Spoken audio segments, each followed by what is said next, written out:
His commanding style resonates with crowds around the world. He is a physician and well-known author for his influential work on success in life. You could take a look at his full bio in the program. Ladies and gentlemen, please show some love and give some love in the direction of Dr. Lee. Give it up. Appreciate you. Wow, we've had a great program tonight. I just want to thank everybody for coming out. Make sure you guys, I'm going to try to stay behind this podium. I like to move, but I'm going to stay here tonight just to make sure I stay on time. Okay, so I was really excited when I got the invitation to speak. I am very, very passionate about the black community. I'm extremely passionate about black excellence, which I'll talk about a little later. And I'm excited about the time that we're in right now because the message I'm going to share tonight is right on time.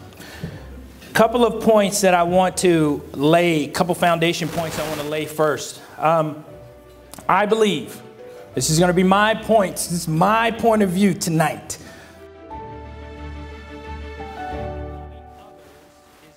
Yourself. So that's going to be the foundation of what I'm going to talk about. So I'm going to talk about in the black community, the importance of loving yourself and how that is the foundation that you can then go out and love other people with. The second piece is that I'm going to tell my story from my perspective. And we'll start now. As you can see, when folks see me, a lot of times they ask, "What are you?" I mean, I know you're black, but I mean, what are you? You mix with something. And that rhetoric was a big part of my life. Okay, my mother's father was a Mexican man, and that's where some of my skin color and some of my hair texture comes from. The beauty of the black community is that we come in all shapes, forms, sizes, colors, hair textures. We have it all. And that's the beauty of the community. And that's a part of my story. So I'm from Kansas City, Missouri. Anybody ever been to Missouri? Okay, got somebody over there. One person. One person. And I'm gonna blaze through my story, but I want you guys to understand where I'm coming from before I get to my points. Missouri is in the 80s, it was a very segregated town. Even though Kansas City, even though it was the 80s, we're almost 20 years past the civil rights movement, there was still self-segregation going on. And so in my community,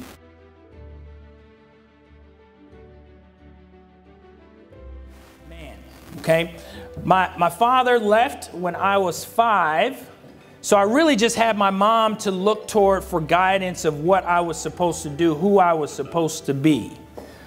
The other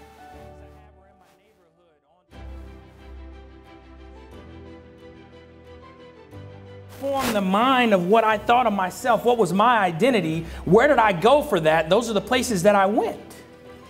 So in my community,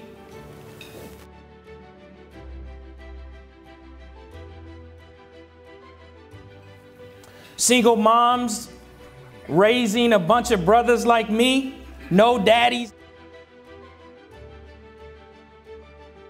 So for me as a young black male to decide what was I going to do with my life, was that going to be an identity I was going to attach to myself, even though that was all that I saw.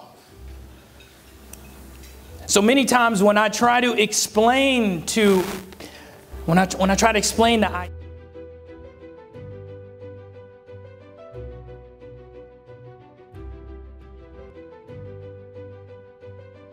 a hip hop star,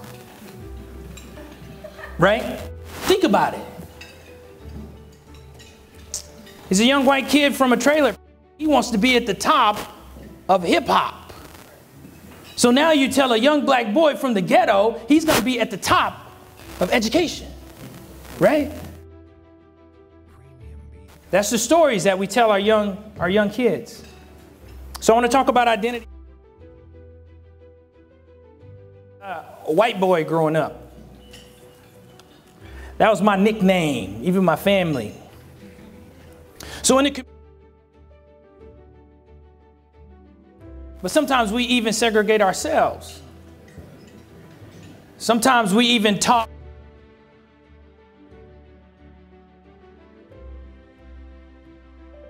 at it from all sides. I went to school and I saw maybe my teachers that weren't excited about me doing well in class because they hadn't seen a young black guy doing well in class. My community, and then I was white boy because I was in school trying to take care of what I thought I could do. So I'm so excited to share this message with you guys tonight because through my life I've developed what I call a balanced approach. It's being proud that I am a black man, but understanding the importance of understanding other people. So as I navigated, I found myself being one of the few in a lot of the places I was at. College, Air Force, one of the few black officers. Definitely one of the few black flight surgeons in the Air Force. Residency training in general surgery, only black brother in the general surgery training program. Went to medical school in Philadelphia, the city of brotherly love. I was one of 2 black brothers in my medical school class of 250.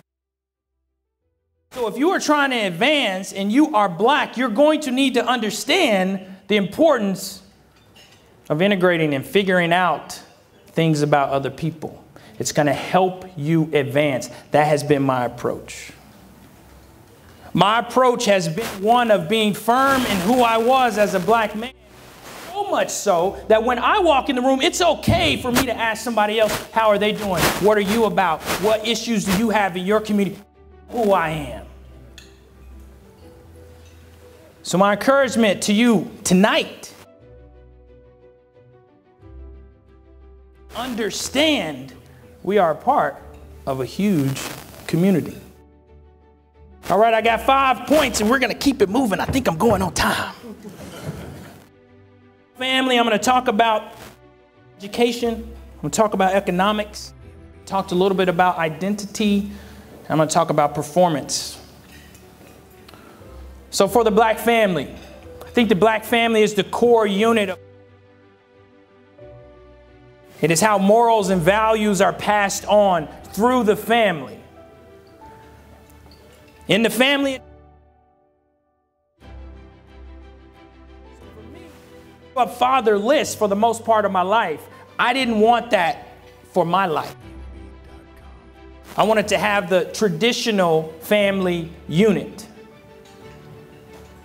So as black people, I want to encourage us to understand the power of the unit and the family unit. Do not dismiss the family unit. Having the mother and the father at home. Having an example, especially of a black male at home that is taking care of his business on a consistent basis. Massively powerful, life-changingly powerful when you have that example at home. So I love the idea of celebrating the black community, but for me, don't be satisfied with where we are and the opportunities that we have now. Seek more, go for more, because we are worthy of more. Family is massively important.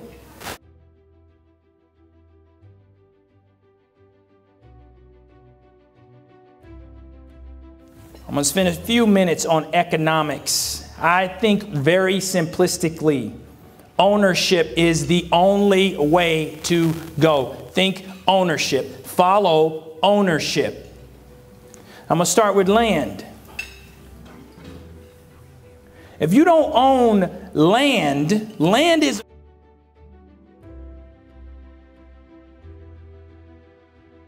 You can grow food with land. If you don't own land, how are you to get your food? You got to work. You got to work for somebody.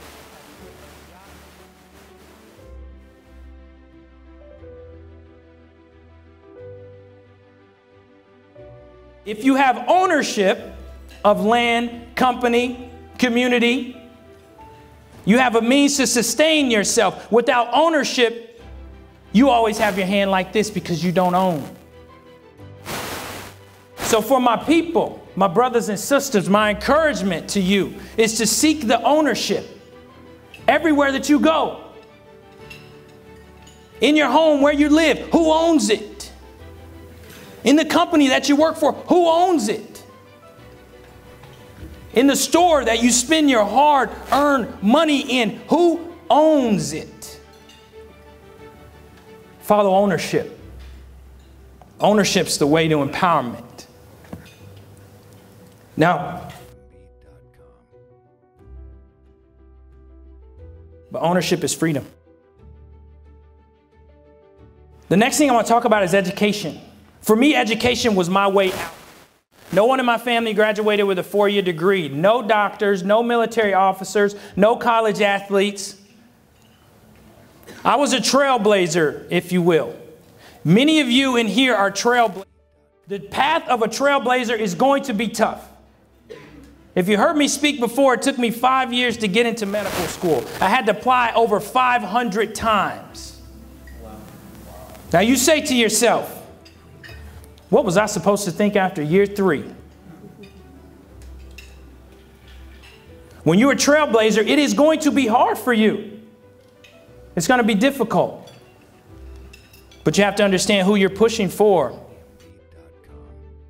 One of the ways to elevate yourself. And it has been my story. I'm a huge proponent of education, advancing in education. Now,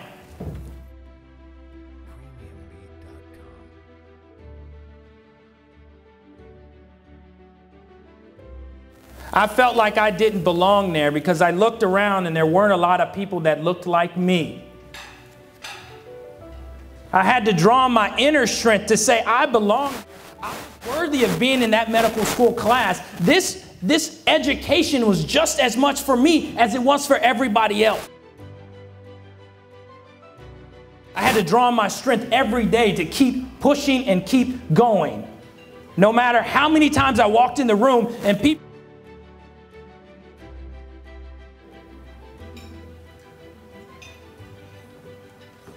I just got to tell you my story. I can't make it up.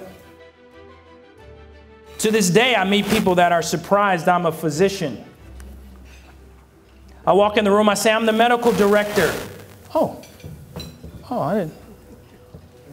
Oh.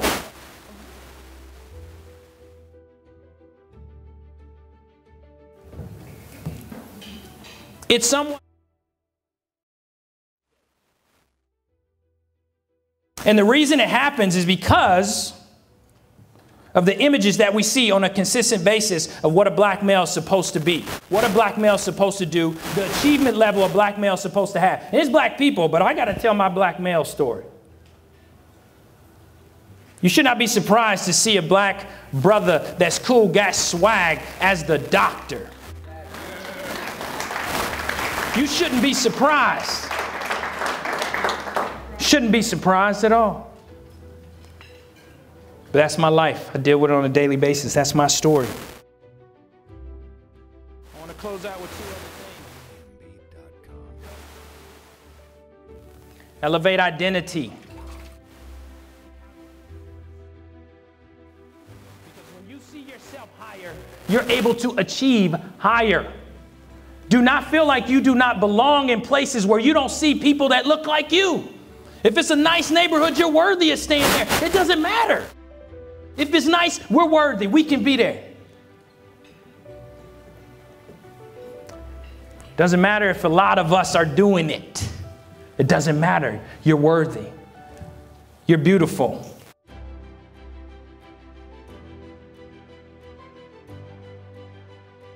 It's come through a lot in this country.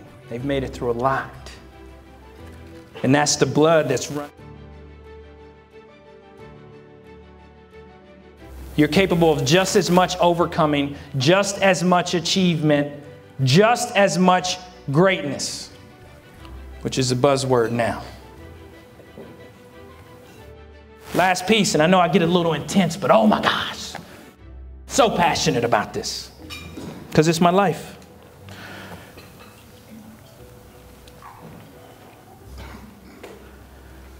The last piece is I want to talk about excellence from a performance standpoint.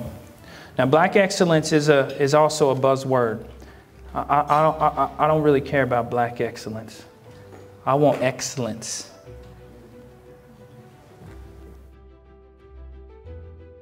Your name on something when you are competing in a class, when you're preparing a presentation, when you are putting your name on something, it needs to be excellence. That is the bar. That's the bar I want to set for our people. There's no competition between other blacks. Black excellence means I compete with other blacks.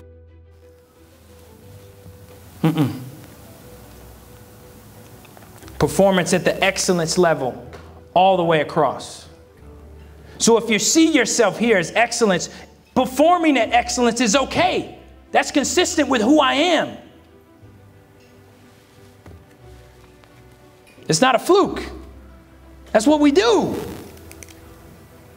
Elevate performance. And as we elevate our performance in our community,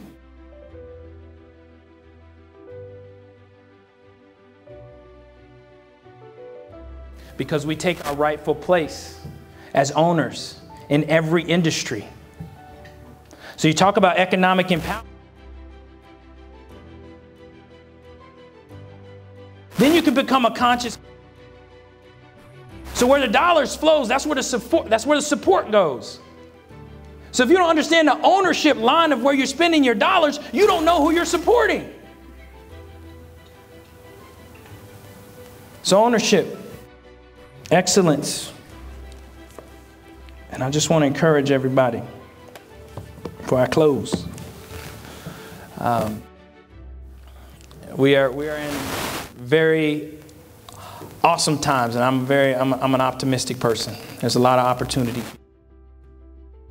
a lot harder things. We have a huge, massive opportunity to start a ripple in this country, in this city, at your school, your family. I love the staying woke, because if you miss it, you'll leave it up to somebody else to make the change. You'll leave it up to somebody else to change the message. But if you see it as an opportunity, then every time you step outside of that door, you stick your chest out, you hold your head up. You're a proud member of this community, a black member of the community, and you take your rightful place at the table. I appreciate you guys' time tonight. As we continue, I just thank you for this opportunity, Marceline. Oh my gosh, I lost sleep over being able to share this message tonight because I'm so excited. I was so excited. So hopefully it was impactful. Hopefully you walk away with some takeaways. Hopefully the challenge will be taken and we will elevate. Thank you.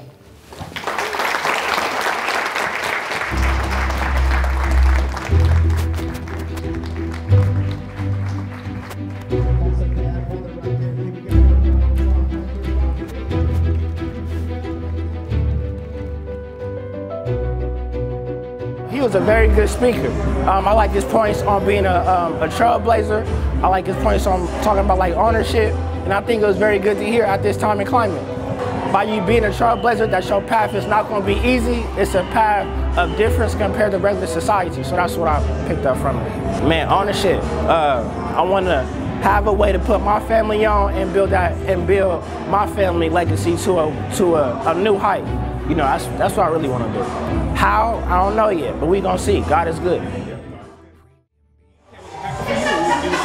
The most impactful moment for me had to be his family story, his upbringing, and then on top of that, just what he gave us at the end, which was more, I guess, black ownership.